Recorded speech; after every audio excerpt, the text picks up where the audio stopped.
Now, the conflict may expand following the launch of guided missiles from Southern Lebanon into Israel. The missiles likely launched by the militia group Hezbollah. Israel, in response, has struck a Hezbollah target. Palestinian President Mahmoud Abbas also holding an emergency meeting emphasizing the right of the Palestinian people, he said, to defend themselves against what he called Israeli forces and settlers.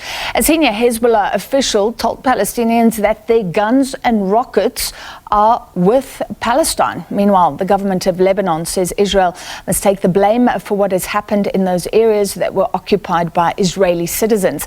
Let's get more from SABC News correspondent Mia Alberti, joining me from Beirut.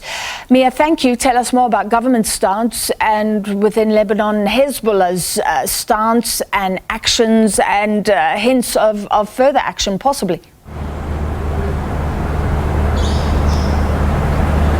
Well, the Lebanese government stance is almost not existing at the moment. You mentioned this statement from Saturday. Since then, we haven't heard from any government official. We haven't heard from the Prime Minister.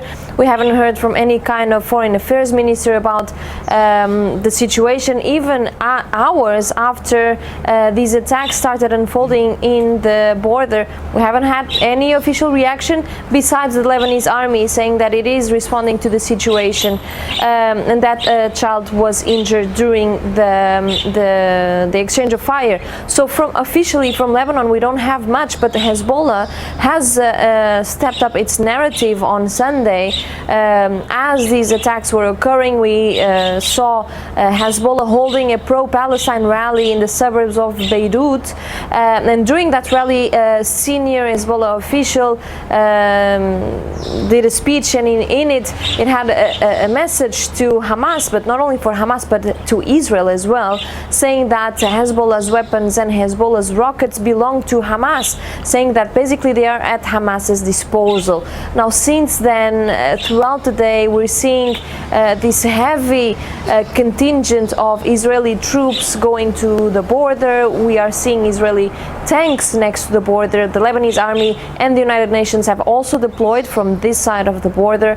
And we now have heard the Israeli defense minister saying that he is preparing to order the evacuation of these Israeli communities in the north. So I think both sides are preparing for a possible escalation. It seems like Hezbollah, and according to their narrative, is basically waiting for a signal from Hamas to advance. This is, if we go interpret that sentence from that Hezbollah official, that's what it means, meaning that Hezbollah is sending a message to Israel. If they decide to escalate the situation in Palestine, for example, by entering the Gaza Strip, that could be a possibility that we can see Hezbollah then having no choice but to attack Israel, to weaken it from the north. Have you been able to gauge the sentiment on the ground? Are Lebanese people concerned that this could escalate, that this could become a conflict that concerns them, that engulfs their country?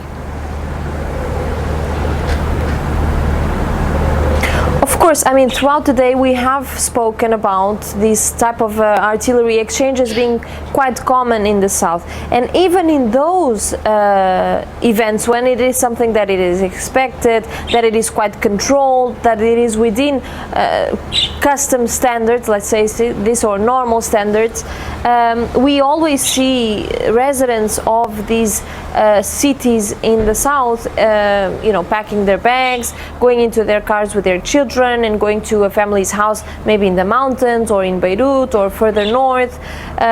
We always have this type of reaction. So in a situation like this, where just on the other side of the border, the situation is so volatile, with Israel declaring a state of war, this kind of state of vigilance, of concern, of apprehension, it is what we are witnessing among the Lebanese. Even the most ardent supporters for the Palestinian cause do not want this war to spill over in Lebanon. We have heard, for example, from former President Kamil Shamoun, saying that this is a war that does not belong in Lebanon, and that Hezbollah should not push Lebanon into this war with them, basically.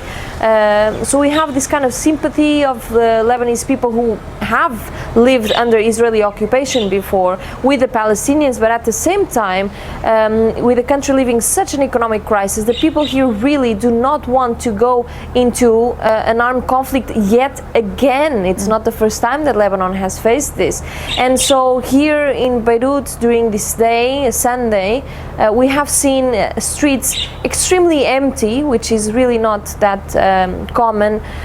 Most people might be staying at home watching the news, and it is one of those kind of days that even in Beirut, even when you are kilometers away, not that many, but kilometers away from the border, you know, we talk to people and you know that they are nervous, they flinch if there is a noise, if a car exhaust pipe makes a noise, people will look twice or look into the sky if they hear a plane to see if it's a jet. So this is a kind of apprehension and tension that Lebanese people are feeling today. All right, thank you for giving us insight into how ordinary people are really feeling right now.